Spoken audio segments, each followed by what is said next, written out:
Happy New Year! In this video, I am going to give you the history of the lost community of Phillips City. Phillips City is a lost community in Penn Township in Butler County, Pennsylvania.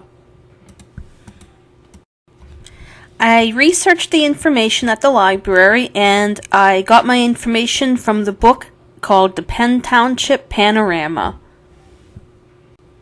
The book is at the Butler County Library and the South Butler Community Library in Saxonburg.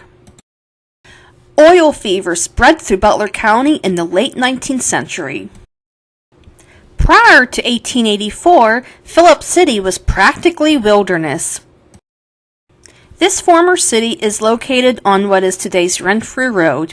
It was 1.5 miles east of the community of Renfrew. Like many of the oil towns of the era, Phillips City was your typical boom town. In August of 1884, oil was discovered in what would become Phillips City. A month later, there were 2 oil wells, 2 telegraph offices, a school, some businesses, and homes were being built. Thorn Creek divided Phillips City into 2 sections. The wells produced 10,000 barrels of oil per day. So much oil was produced that the pipeline could not handle it. So oil went to waste. Fire was a threat to these early boom towns. Waste oil flowed down Thorn Creek and eventually caught fire. That had to be a frightening sight, seeing Thorn Creek on fire. Another fire broke out on December 19, 1884. The cause of this fire is when 5 oil tanks containing 1,000 barrels of oil ignited. Most of Phillips City was burned to the ground. Property loss was estimated to be about $11,000, and that would be an equivalent of about $400,000 today. Today, nothing remains from the days of Phillips City. The largest strike in Butler County unfortunately flowed away and went up in flames. What you are seeing here is where Hicks Road comes out to Renfrew Road. An active railroad is on the other side of Thorn Creek. The Saxonburg Area Water Authority is located along this road. Stick around because my next village is McCalmont.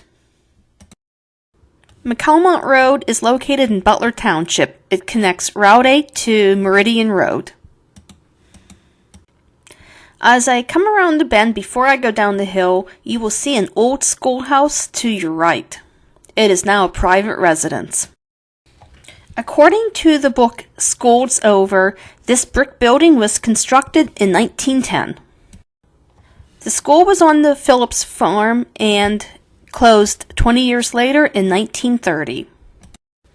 When the McCalmont School closed, students were then transferred to Meridian School. The only structures that were in McCalmont were a train station and a few houses. As I drive down the wintry hill, I think about the children who lived along this road who had to walk uphill to the schoolhouse in 6 feet of snow. One thing that hasn't changed, the railroad tracks are still active. As I bump across the railroad tracks, I then approach a bridge that takes traffic over the Connoquenessing Creek. As I cross the creek, there is a railroad bridge which is 1 lane only.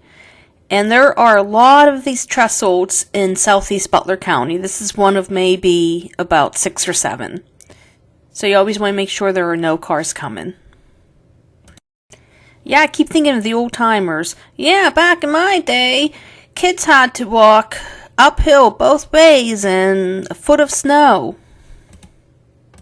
And that is definitely true. Those kids were fit back then. And back then, there were no such thing as snow days. You went to school no matter what the weather. Don't worry, I'm not mocking anybody. I'm just telling it how it is. But today, Kids ride buses, and a lot of times parents drop them off at the door of the school, so they are barely outside in the elements. And actually, they're not in the elements at all, because if we get snow showers, they cancel school. I guess it's better to be safe than sorry. And along McCalmont Road, you can still see some old structures from the turn of the century. I hope you enjoyed this video. Hit the like button, subscribe, and thank you for watching.